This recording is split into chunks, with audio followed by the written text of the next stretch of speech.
Something strange is happening to Air India. June 12, 2025. Air India Flight 171 crashes near Ahmedabad. A Boeing 787 Dreamliner. 241 people dead, one survivor.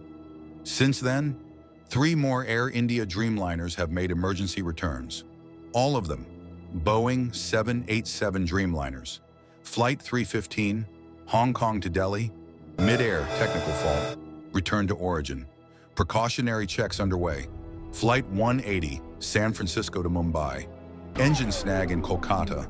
Passengers deboarded at dawn.